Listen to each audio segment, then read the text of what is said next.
Pemirsa, razia protokol kesehatan di Makassar diwarnai tangis histeris sejumlah pedagang.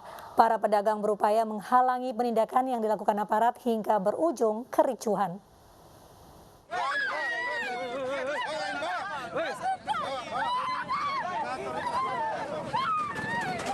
Kericuhan mewarnai razia protokol kesehatan di Kota Makassar, Sulawesi Selatan. Pedagang kuliner yang melewati batas jam malam tak terima kursi dan perlengkapan dagangnya disita petugas. Sejumlah pedagang berteriak histeris, sementara pedagang lainnya nekat menghalangi kendaraan petugas yang membawa barang sitaan milik mereka. Tidak hanya pedagang, petugas juga mengamankan seorang juru parkir yang memprovokasi pedagang untuk melawan petugas. Tindakan tegas diambil karena ini bukan pertama para pedagang beroperasi melewati batas waktu yang telah ditentukan. Tetapi yang penjual coto angin mamiri yang Tamalan Ria 1 itu sudah ketiga kalinya kami sita. Ya, ketiga kalinya. Jadi memang dia agak keberatan karena yang ketiga kalinya ini kami rencanakan untuk menutup tempat usahanya. Razia akan terus dilakukan di masa PPKM demi menegakkan aturan pembatasan aktivitas masyarakat. Hal ini untuk memutus mata rantai penularan COVID-19 di tengah masyarakat. Dari Makassar, Leo Muhammad, iNews melaporkan. Pemirsa, vaksinasi massal dengan dosis vaksin Pfizer digelar Puskesmas Kelapa Gading di Gedung Judo, Kelapa Gading, Jakarta Utara. Dosis vaksin Pfizer disiapkan untuk masyarakat yang belum divaksinasi dengan menargetkan 1.500 orang dalam 5 hari.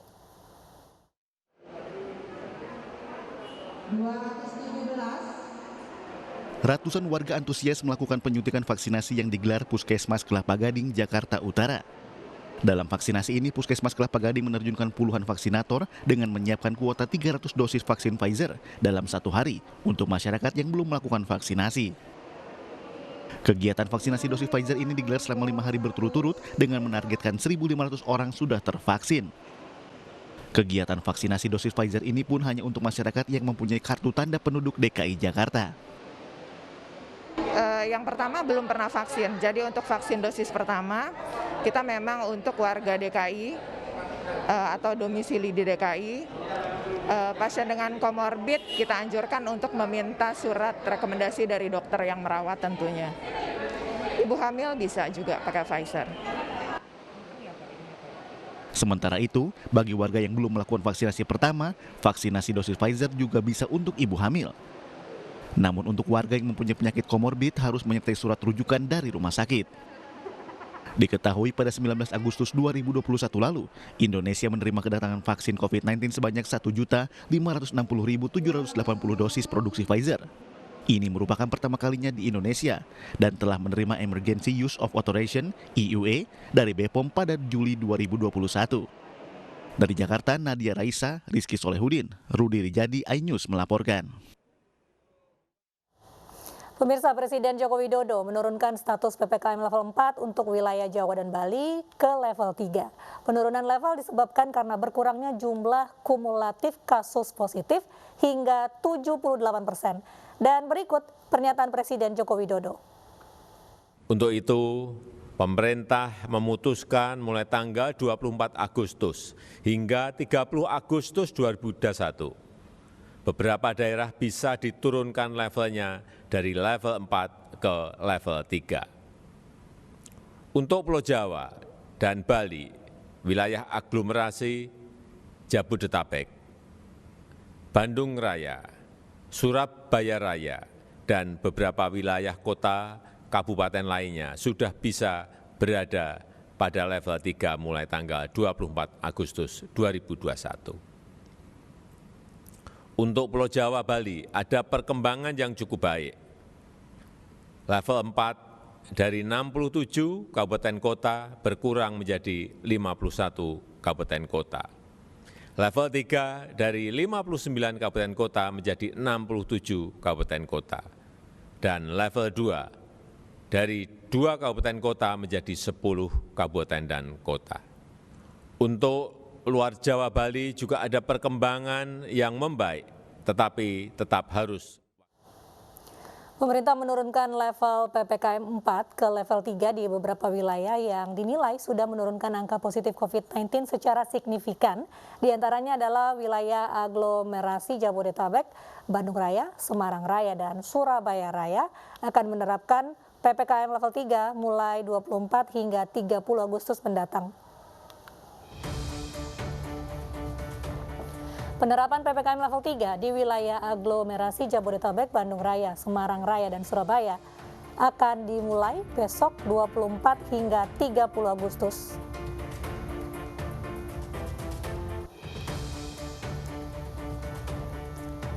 Beberapa penyesuaian penerapan PPKM level 3 antara lain untuk tempat ibadah diisi maksimal 25% kapasitas atau 30 orang.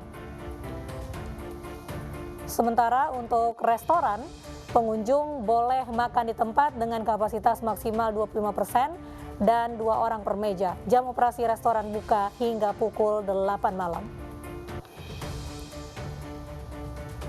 Pusat perbelanjaan seperti mal dan plaza dibuka dengan kapasitas 25%, maksud kami 50%, dan tutup pukul 8 malam. Pedagang kaki lima dan sejenis boleh buka hingga pukul 8 malam. Sementara untuk industri orientasi ekspor bisa beroperasi 100%.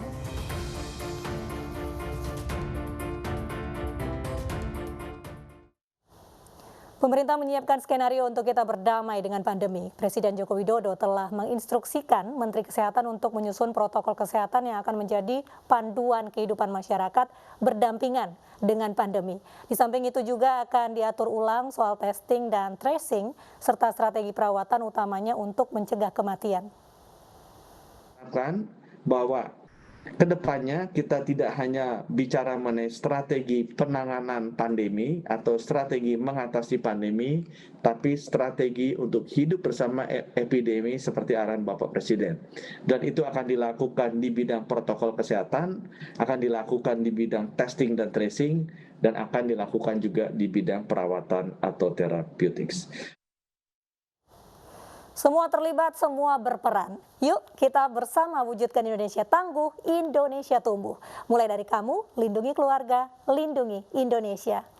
Dan pemirsa, selama masa pemberlakuan pembatasan kegiatan masyarakat atau PPKM, tren kasus COVID-19 di Jawa Barat terus mengalami penurunan. Hal ini membuat pemerintah Provinsi Jawa Barat akan memberikan relaksasi bagi tempat wisata dan tempat hiburan agar bisa kembali dibuka. Sedangkan untuk sekolah tatap muka akan dilakukan setelah seluruh siswa di Jawa Barat menjalani vaksinasi COVID-19.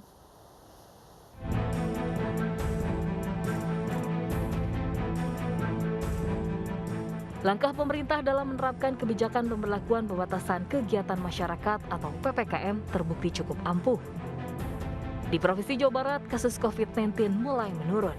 Hal ini membuat Gubernur Jawa Barat Ridwan Kamil akan memberikan relaksasi bagi tempat wisata dan tempat hiburan agar bisa beroperasi kembali.